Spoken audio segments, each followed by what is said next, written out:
Prime time ന്യൂസിലേക്ക് എല്ലാ പ്രേക്ഷകർക്കും ഒരിക്കൽ കൂടി സ്വാഗതം. വിശദമായ വാർത്തകളിലേക്ക് കടക്കുകയാണ്. മുഖ്യമന്ത്രിയുടെ മകൾക്ക് അന്വേഷണ കുരുക്ക്.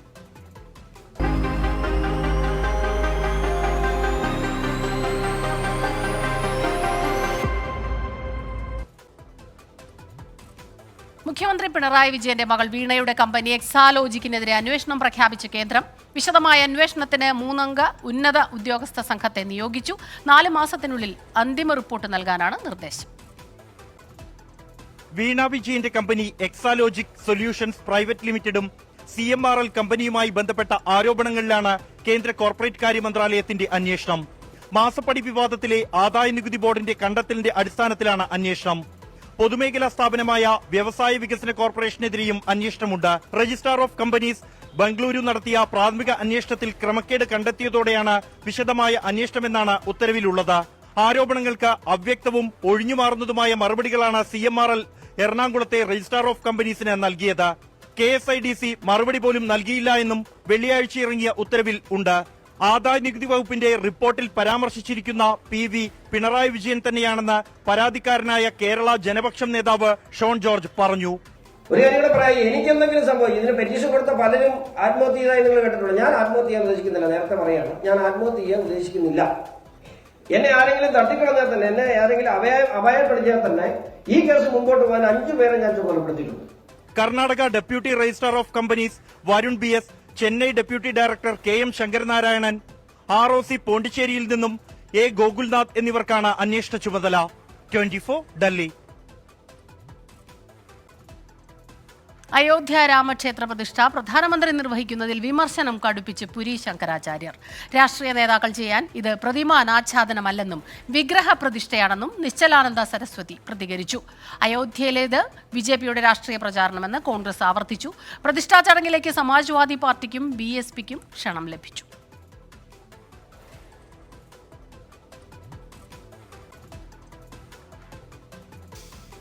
മറ്റൊരു വാർത്തയിലേക്ക് കടക്കുകയാണ്. അതിനുശേഷം ഈ വാർത്തയിലേക്ക് തിരികെ എത്താം. കേന്ദ്രത്തിനെതിരെ പ്രതിപക്ഷ പിന്തുണ തേടി സർക്കാർ.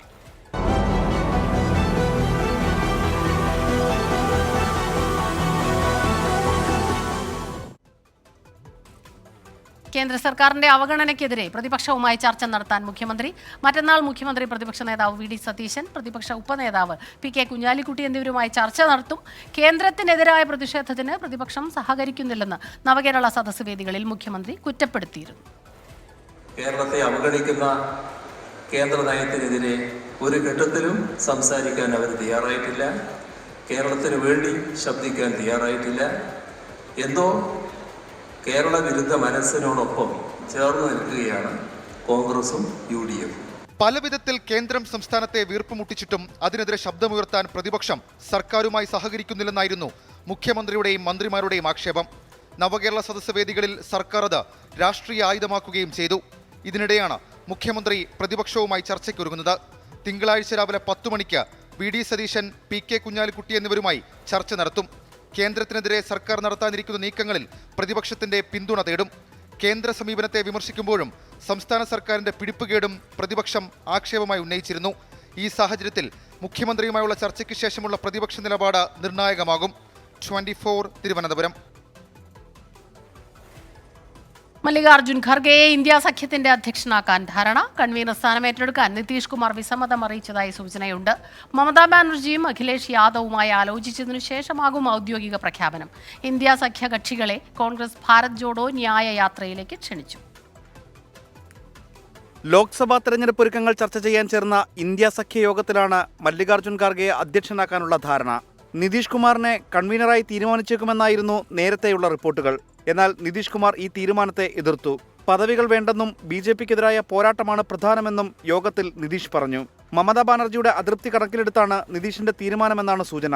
യോഗത്തിൽ പങ്കെടുക്കാതിരുന്ന മമതാ ബാനർജി, അഖിലേഷ് യാദവ് എന്നിവരുമായി ചർച്ച ചെയ്ത ശേഷമായിരിക്കും അധ്യക്ഷ സ്ഥാനം സംബന്ധിച്ച ഔദ്യോഗിക പ്രഖ്യാപനം. നാളെ ആരംഭിക്കുന്ന ഭാരത് ജോഡോ ന്യായ യാത്രയിലേക്ക് ഇന്ത്യ മുന്നണിയിലെ സഖ്യകക്ഷികളെ കോൺഗ്രസ് അധ്യക്ഷൻ മല്ലികാർജുൻ ഖാർഗെ ക്ഷണിച്ചു. മുന്നണിയിലെ പാർട്ടികൾ തമ്മിൽ ഐക്യമില്ലെന്നും പ്രധാനമന്ത്രിയാകണമെന്ന് ആഗ്രഹിക്കുന്നവരാണ് എല്ലാ പാർട്ടികളുടെയും നേതാക്കളെന്നും BJP ദേശീയ ജനറൽ സെക്രട്ടറി തരുൺ ചുഗ് വിമർശിച്ചു. 24 ഡൽഹി. യൂത്ത് കോൺഗ്രസ് സംസ്ഥാന അധ്യക്ഷൻ രാഹുൽ മാങ്കൂട്ടത്തിന്റെ അറസ്റ്റ് പ്രതിഷേധിച്ച് സംസ്ഥാനത്ത് ഇന്നും യൂത്ത് കോൺഗ്രസിന്റെ പ്രതിഷേധം. കൊച്ചി കമ്മീഷണർ ഓഫീസിലേക്ക് നടത്തിയ മാർച്ചിൽ പോലീസിനു നേരെ കല്ലേറുണ്ടായി. പാലക്കാട് SP ഓഫീസിലേക്ക് നടന്ന മാർച്ചും സംഘർഷത്തിലാണ് കലാശിച്ചത്. സർക്കാരിനെതിരെ സൈക്കിൾ റൈഡ് സമരം നടത്തുമെന്ന് RYF പ്രഖ്യാപിച്ചു. കൊച്ചിയിൽ പ്രവർത്തകർ എത്ര പ്രകോപിപ്പിച്ചിട്ടും പോലീസ് സംയമനം പാലിച്ചു. കല്ലും വടികളും വന്നു വീണിട്ടും പോലീസിന്റെ ചെറുത്തുനിൽപ്പ് ജലപീരങ്കിയിൽ ഒതുങ്ങി. കല്ലുകൊണ്ട് ജലപീരങ്കിയുടെ ബീക്കൺ ലൈറ്റ് പൊട്ടി. 5ാം തവണയും ജലപീരങ്കി പ്രയോഗിച്ചതോടെ പ്രവർത്തകർ പിരിഞ്ഞുപോയി.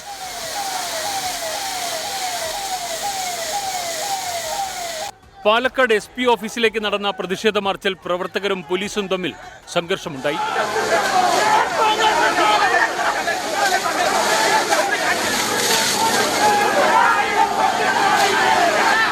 കണ്ണൂരിൽ വനിതാ പ്രവർത്തകർക്ക് നേരെയുണ്ടായ അതിക്രമത്തിൽ നിയമ നടപടി സ്വീകരിക്കാനാണ് സംഘടനയുടെ തീരുമാനം.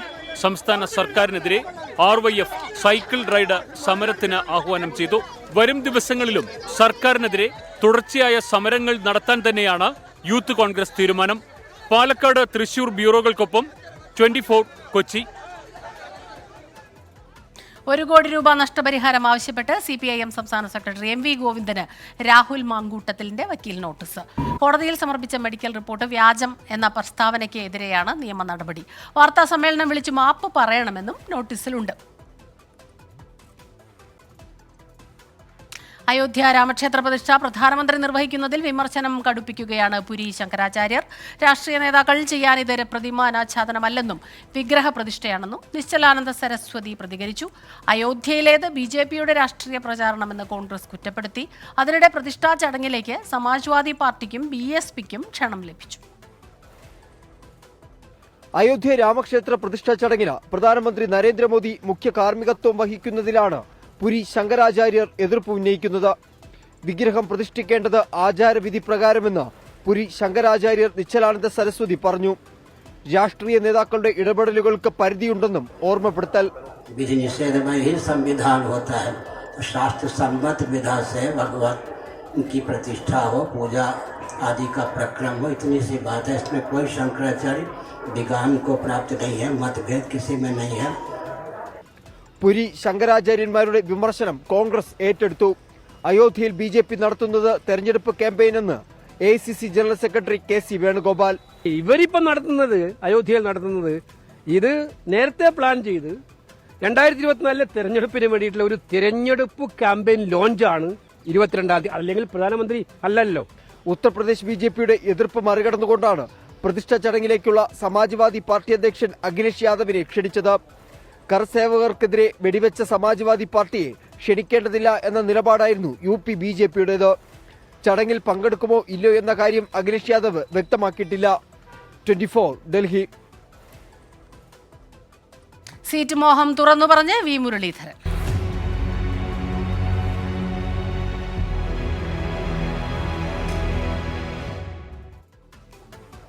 ലോക്സഭാ തെരഞ്ഞെടുപ്പിൽ ആറ്റിങ്ങലിൽ മത്സരിക്കാനുള്ള താൽപര്യം തുറന്നു പറഞ്ഞ് കേന്ദ്രമന്ത്രി V മുരളീധരൻ. കേരളത്തിൽ നിന്ന് ഇത്തവണ BJPക്ക് MP ഉണ്ടാകുമെന്നും V മുരളീധരൻ 24നോട് വ്യക്തമാക്കി. സിൽവർ ലൈൻ നടപ്പാക്കാൻ അനുവദിക്കില്ലെന്നും വിദേശകാര്യ സഹമന്ത്രി പറഞ്ഞു. കൈവെട്ട് കേസിലെ മുഖ്യപ്രതി സവാദിനെ സംരക്ഷിച്ചത് CPIM ആണെന്നും 24ന് അനുവദിച്ച പ്രത്യേക അഭിമുഖത്തിൽ V മുരളീധരൻ കുറ്റപ്പെടുത്തി. ലോക്സഭാ തെരഞ്ഞെടുപ്പിൽ ആറ്റിങ്ങൽ മണ്ഡലമാണ് താൽപര്യമെന്ന് 24ന് അനുവദിച്ച പ്രത്യേക അഭിമുഖത്തിൽ കേന്ദ്ര വിദേശകാര്യ സഹമന്ത്രി V മുരളീധരൻ തുറന്നു പറഞ്ഞു.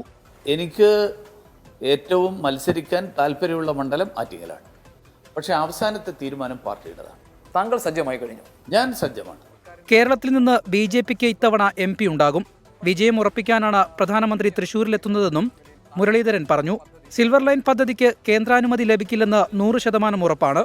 റെയിൽവേ മന്ത്രിയുമായിട്ട് റെയിൽവേ വകുപ്പിലെ പ്രധാനപ്പെട്ട മറ്റു ഉദ്യോഗസ്ഥന്മാരുമായിട്ട് ഞാൻ ചർച്ച ചെയ്തു. അവിടെ നിന്ന് കിട്ടിയിട്ടുള്ള ഫീഡ്ബാക്കിന്റെ കൂടി അടിസ്ഥാനത്തിലാണ് ഞാൻ പറഞ്ഞത് നടക്കില്ല. അതായത് കേന്ദ്ര അനുമതി കിട്ടില്ല. താങ്കൾ തീർത്തു പറയുകയാണ്? 100%. സിൽവർ ലൈൻ കേരളത്തിൽ വരില്ല. ആവശ്യമില്ല. കൈവെട്ട് കേസിലെ മുഖ്യപ്രതി സവാദിനെ ഒളിപ്പിച്ചത് CPIMന്റെ അറിവോടെയാണെന്നും V മുരളീധരൻ ആരോപിച്ചു. മാർക്സിസ്റ്റ് പാർട്ടിയുടെ സജീവ പ്രവർത്തന മേഖലയായിട്ടുള്ള ഒരു സ്ഥലത്ത് ഒരാളെക്കുറിച്ച് അവർക്ക് ഒന്നും അറിയില്ല എന്ന് പറഞ്ഞു കഴിഞ്ഞാൽ അത് അവിശ്വസനീയമാണ്. പാർട്ടി ഗ്രാമങ്ങളാണ് അവിടെ. ആ പാർട്ടി ഗ്രാമത്തിൽ അവർക്ക് പരിചയമില്ലാത്ത ഒരാൾ 13 വർഷം താമസിച്ചിട്ട് അവരൊന്നും അന്വേഷിച്ചിട്ടില്ല എന്ന് പറഞ്ഞു കഴിഞ്ഞാൽ, അങ്ങനെയാണെങ്കിൽ മാർക്സിസ്റ്റ് പാർട്ടി ഈ പറയുന്ന നിങ്ങൾക്ക് ഈ പാർട്ടിയെക്കുറിച്ച് ഒരു ചുക്കും അറിയില്ല എന്നൊക്കെ പറയുന്നത് വെറുതെയാണ്. അയോധ്യ വിഷയത്തിൽ ലീഗും സമസ്തയും കോൺഗ്രസിനെ പേടിപ്പിച്ചെന്നും വി മുരളീധരൻ കുറ്റപ്പെടുത്തി. സമസ്തയും ലീഗും പക്വമായ നിലപാടാണ് സ്വീകരിച്ചതെന്നായിരുന്നു ഇതിന് പ്രതിപക്ഷ നേതാവിന്റെ മറുപടി. പക്വതയേറിയ തീരുമാനമാണ് പാണക്കാട് സാദിഖ് അലി ശിഹാബ് തങ്ങളും ഈ സയ്യദ് ജഫ്രി തങ്ങളും ഒക്കെ എടുത്ത തീരുമാനം. കാരണം ഒരു മുറിവും ഉണ്ടാക്കരുത്, ഒരു പോറൽ പോലും കേരളത്തിന്റെ ശരീരത്തിന് ഏൽക്കരുത് എന്നുള്ള ചിന്തയിൽ നിന്നാണ് അവരത് പറഞ്ഞത്. News desk 24. പാർട്ടി പറഞ്ഞാൽ കോട്ടയത്ത് മത്സരിക്കുമെന്ന് കേരള കോൺഗ്രസ് നേതാവ് PC തോമസ്. മുൻപ് മത്സരിച്ചതിനാൽ മണ്ഡലം തനിക്ക് പരിചിതമാണ്. സ്ഥാനാർത്ഥിയുടെ പ്രായമല്ല വിജയസാധ്യതയാണ് നോക്കുന്നതെന്നും PC തോമസ് 24നോട് പറഞ്ഞു. UDF സീറ്റ് വിഭജനത്തിൽ കോട്ടയം ലോക്സഭാ മണ്ഡലം കേരള കോൺഗ്രസിന് തന്നെ ലഭിക്കുമെന്ന വിലയിരുത്തലിന്റെ പശ്ചാത്തലത്തിൽ പല നേതാക്കളും സ്ഥാനാർത്ഥിയാകാനുള്ള താൽപ്പര്യവുമായി രംഗത്തുണ്ട്. PC തോമസ് തന്നെയാണ് ആദ്യം അവകാശവാദം ഉന്നയിച്ചത്. മുൻപ് മത്സരിച്ചിട്ടുള്ളതിനാൽ കോട്ടയം മണ്ഡലം തനിക്ക് പരിചിതമാണെന്നാണ് അദ്ദേഹത്തിന്റെ വാദം. പാർട്ടി പറഞ്ഞാൽ മത്സരിക്കുമെന്നും PC തോമസ്. 7 സീറ്റ് മതി ഒരു പാർലമെന്റ് മണ്ഡലത്തിന്. അപ്പോൾ 10 സീറ്റ് മത്സരിച്ച ഒരു കക്ഷി എന്നുള്ള നിലയ്ക്ക് ന്യായമായിട്ടും കേരള കോൺഗ്രസിന് ഒരു അർഹതപ്പെട്ട ഒരു സീറ്റാണ്. പാർട്ടിയല്ലേ തീരുമാനിക്കുന്നത്. പാർട്ടി തീരുമാനിച്ച് പാർട്ടി പറയുകയാണെങ്കിൽ പാർട്ടി പറയുന്നത് കേൾക്കുന്ന ഒരാളാണല്ലോ പാർട്ടിക്കാരൻ. ഞാൻ അങ്ങനെ ഒരാളാണ്. സ്ഥാനാർത്ഥിയുടെ വിജയസാധ്യത മാത്രമാണ് പാർട്ടി പരിഗണിക്കുന്നത്, അല്ലാതെ മുതിർന്നയാളാണോ ചെറുപ്പക്കാരനാണോ എന്നല്ലെന്നും PC തോമസ് പറഞ്ഞു. ഒരു സീറ്റ് എന്ന ആവശ്യമാണ് കേരള കോൺഗ്രസ് UDFൽ ഉന്നയിച്ചിരിക്കുന്നത്. കോട്ടയം തന്നെ ലഭിക്കുമെന്നാണ് പ്രതീക്ഷയെന്നും PC തോമസ് പറഞ്ഞു. 24 കൊച്ചി. പ്രൈം ടൈം ന്യൂസിൽ ഇനി ശബരിമല വാർത്തകൾ.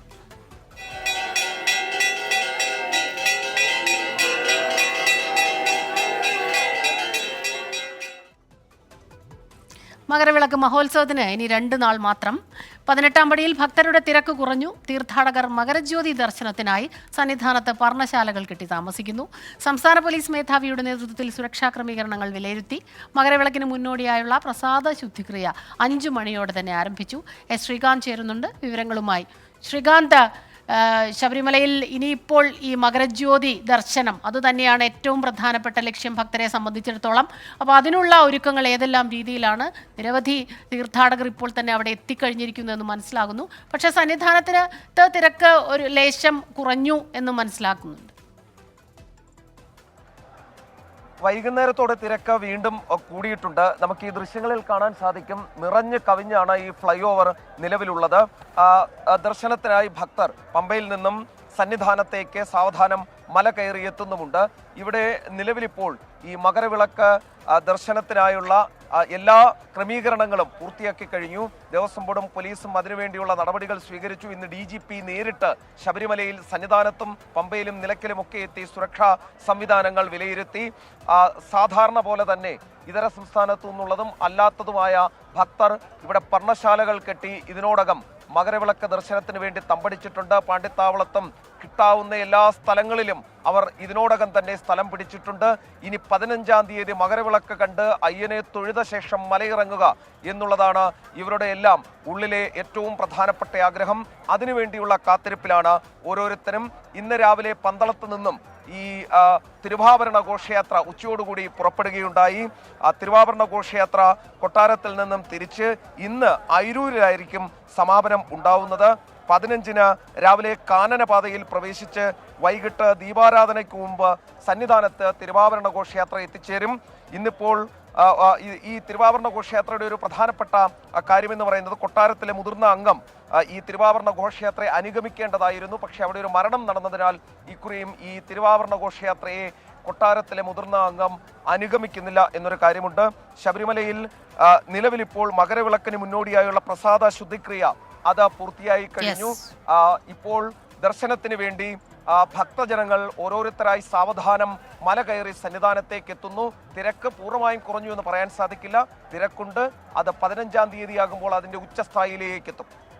ശരി, ശ്രീകാന്താണ് വിവരങ്ങളുമായി ചേർന്നത്. ഉച്ചയോടെ തിരക്ക് അല്പം കുറഞ്ഞിരുന്നെങ്കിലും ഇപ്പോൾ സന്നിധാനത്ത് ഭക്തജനങ്ങളുടെ വലിയ തിരക്ക് തന്നെയാണ് അനുഭവപ്പെടുന്നത്.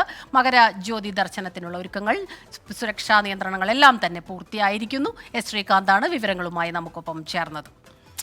ഡ്രൈവിംഗ് ലൈസൻസ് അനുവദിക്കാനുള്ള നടപടിക്രമങ്ങളിൽ സമഗ്ര മാറ്റത്തിനൊരുങ്ങി ഗതാഗത വകുപ്പ്. നിബന്ധനകൾ കർക്കശമാക്കുമെന്ന് മന്ത്രി KB ഗണേഷ് കുമാർ പറഞ്ഞു. ഇനി ലേണേഴ്സ് ടെസ്റ്റ് പാസ്സാകാൻ 30-ൽ 25 ചോദ്യങ്ങൾക്ക് ശരിയുത്തരം നൽകേണ്ടി വരും.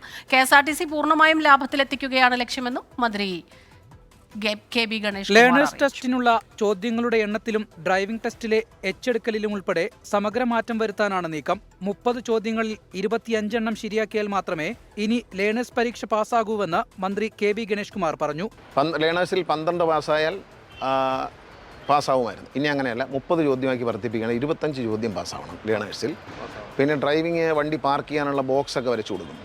അതിൽ റിവേഴ്സിലും മുന്നോട്ടും പുറമോട്ടും കയറ്റി പാർക്ക് ചെയ്യാനുള്ള എല്ലാ സംവിധാനം. പിന്നെ മുന്നോട്ട് വളഞ്ഞു പോകാനുള്ള വഴി, തിരിച്ച് റിവേഴ്സിൽ അതുപോലെ വരിക. അല്ലെ എച്ചൊന്നും അല്ല, പിന്നെ റോഡിൽ ഓടിച്ച് കാണിക്കണം. ഒരു ദിവസം ഒരു RTO ഓഫീസിൽ നിന്ന് 20-ലധികം ലൈസൻസ് അനുവദിക്കില്ല. ഇക്കാര്യം വ്യക്തമാക്കി ഉത്തരവ് ഉടൻ പുറപ്പെടുവിക്കും. ഡ്രൈവിംഗ് സ്കൂളുകളുടെ പ്രവർത്തനത്തിലും മാറ്റം വരുത്തും. ഫ്രീക്കന്മാർ കഴിവുകൾ കാണിക്കാൻ പ്രത്യേകം സ്ഥലം കണ്ടെത്തണമെന്നും മന്ത്രി. 20 ലൈസൻസ് കൂടുതൽ ഒരു ദിവസം ഒരു ഓഫീസിന് കൊടുക്കാൻ പാടില്ലെന്ന് തീരുമാനിച്ചിട്ടുണ്ട്. അതിൻ്റെ ഉത്തരവ് ഉടനെ വരും. 20 ലൈസൻസ് അതിൽ കൂടുതൽ വേണ്ട. അതിൽ വരുന്ന ഒരു പ്രതിസന്ധി വെപ്രാളവും പത്രവാർത്തകൾ കാണും. അതൊന്നും സാരമില്ല. KSRTC ബസ്സുകൾ പൂർണ്ണമായി ലാഭത്തിൽ ഓടിക്കുകയാണ് ലക്ഷ്യമെന്നും മന്ത്രി. നമ്മൾ അനാവശ്യമായ എല്ലാ ഓട്ടവും KSRTC നിർത്തുകയാണ്. KSRTCയിലെ അനാവശ്യമായ എല്ലാ ചെലവുകളും കർശനമായി ഞാൻ തന്നെ നേരിട്ട് കട്ട് ചെയ്യാണ്. ഓരോ ദിവസവും തൊഴിലാളി യൂണിയനുകളും സംഘടനകളും വ്യക്തികളും അറിയിക്കുന്ന വിവരങ്ങളുടെ അടിസ്ഥാനത്തിൽ തന്നെ പരമാവധി ചെലവ് ചുരുക്കുകയാണ്. ആഡംബരത്തിനായി KSRTC ബസ്സുകൾ ഇനി എവിടേക്കും ഓടിക്കില്ലെന്നും ജീവനക്കാരോട് പറയാനുള്ളത് കത്തായി അയക്കുമെന്നും മന്ത്രി പറഞ്ഞു. 24 കൊല്ലം. മറ്റൊരു പ്രധാനപ്പെട്ട വാർത്തയിലേക്കാണ്. MT വാസുദേവൻ നായരുടെ രാഷ്ട്രീയ വിമർശനത്തിൽ വിവാദം തുടരുന്നു. MT വിമർശിച്ചത് പിണറായി വിജയനെ തന്നെയെന്നും EMSനെ ഉദാഹരിച്ച് നരേന്ദ്രമോദിയെ വിമർശിക്കേണ്ട കാര്യമില്ലെന്നും കേന്ദ്ര സഹമന്ത്രി V മുരളീധരൻ പറഞ്ഞു. കേരളത്തിൽ ഏകാധിപത്യ പ്രവണത ഇല്ലെന്ന് KLF വേദിയിൽ തന്നെ വ്യവസായ മന്ത്രി P രാജീവ് പ്രതികരിച്ചു. MT വർഷങ്ങൾക്ക് മുൻപ് രേഖപ്പെടുത്തിയ ഇന്ത്യൻ രാഷ്ട്രീയ സാഹചര്യത്തെ ഓർമ്മപ്പെടുത്തിയതാണെന്ന് മന്ത്രി AK ശശീന്ദ്രന്റെ പ്രതികരണം. MT വാസുദേവൻ നായരുടെ വിമർശനങ്ങളിൽ വിവാദങ്ങൾ അവസാനിക്കാതെ തുടരുകയാണ് മൂന്നാം ദിനത്തിലും. കേന്ദ്രമന്ത്രി V മുരളീധരൻ ഇന്ന് ശക്തമായ രാഷ്ട്രീയ വിമർശനമാണ് നടത്തിയത്.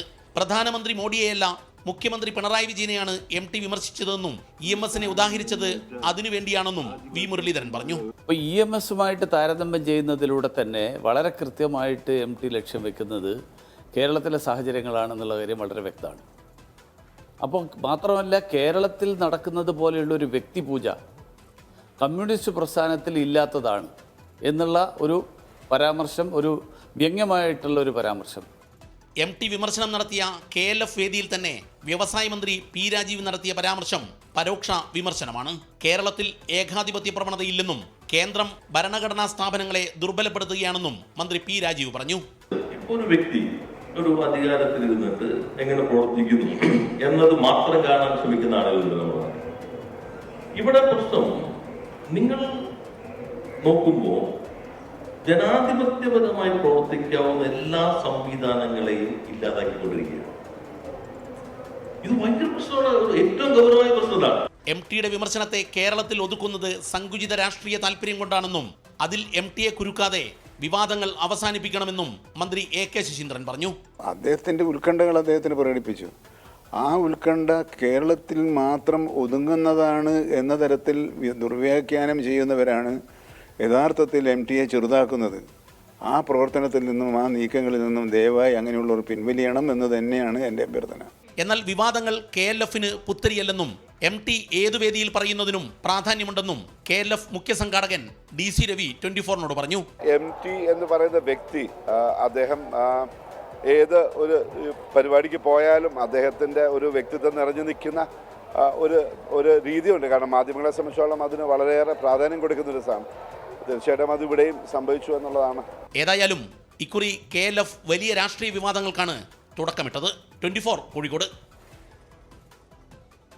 സ്വതന്ത്ര വ്യക്തിത്വം അംഗീകരിക്കാതെ പാർട്ടി പ്രകാശ് കാരാട്ടിന്റെ ഭാര്യ മാത്രമാക്കിയെന്ന വാർത്ത തള്ളി CPIM പോളിറ്റ് ബ്യൂറോ അംഗം ബൃന്ദ കാരാട്ട്. പരാമർശം വളച്ചൊടിച്ചുവെന്നും വാർത്ത നൽകിയ പത്രം മാപ്പ് പറയണമെന്നും ബൃന്ദ കാരാട്ട് ആവശ്യപ്പെട്ടു. CPIM സ്ത്രീകൾക്ക് പരിഗണന കൊടുത്തിട്ടില്ലെന്ന് K മുരളീധരൻ MP ആരോപിച്ചു. ആൻ എഡ്യൂക്കേഷൻ ഫോർ റീത്ത എന്ന പേരിൽ പുറത്തിറങ്ങുന്ന ബൃന്ദ കാരാട്ടിന്റെ പുസ്തകത്തിലെ പരാമർശമെന്ന രീതിയിലായിരുന്നു പത്രവാർത്ത. ദേശീയ തലത്തിൽ തന്റെ സ്വതന്ത്ര വ്യക്തിത്വം അംഗീകരിക്കപ്പെട്ടിട്ടില്ല. CPIM പ്രകാശ് കരാട്ടിന്റെ ഭാര്യ മാത്രമായി പരിഗണിച്ചു.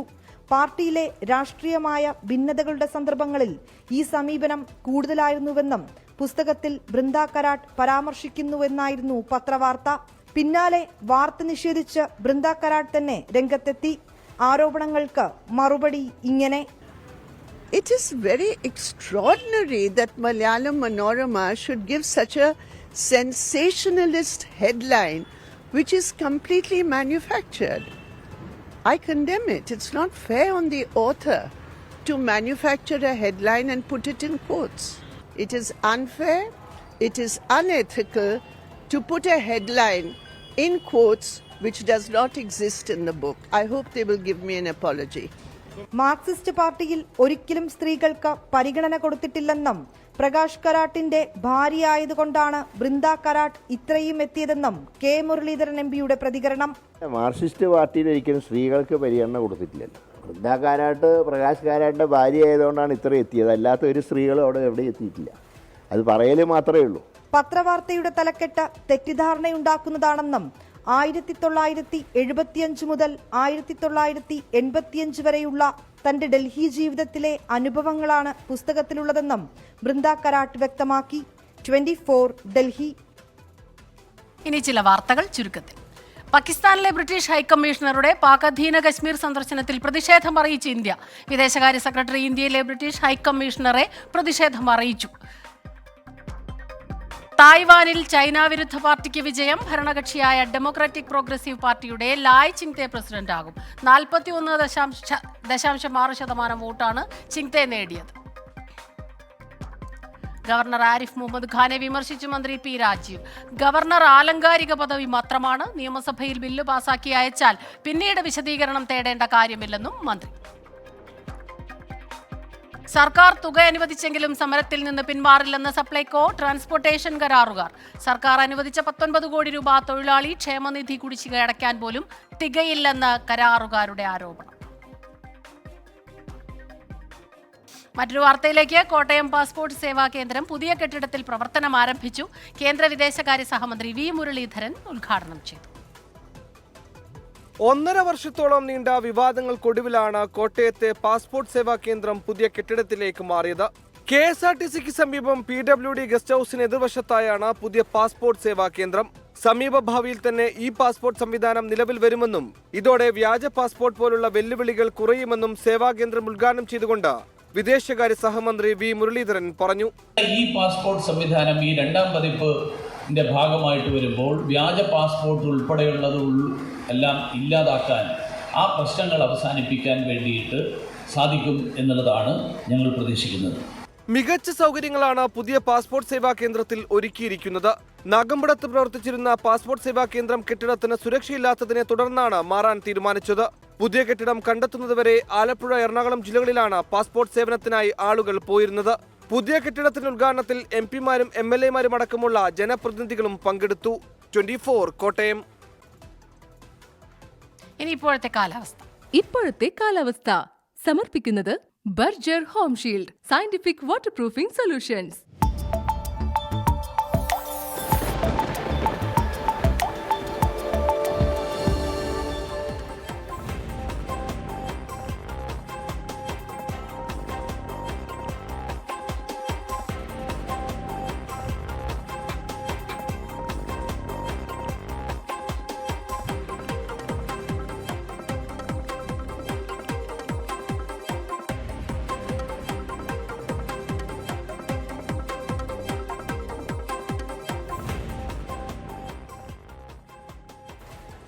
ഈ വാർത്താ ബുള്ളറ്റിൻ പൂർണ്ണമാവുകയാണ്.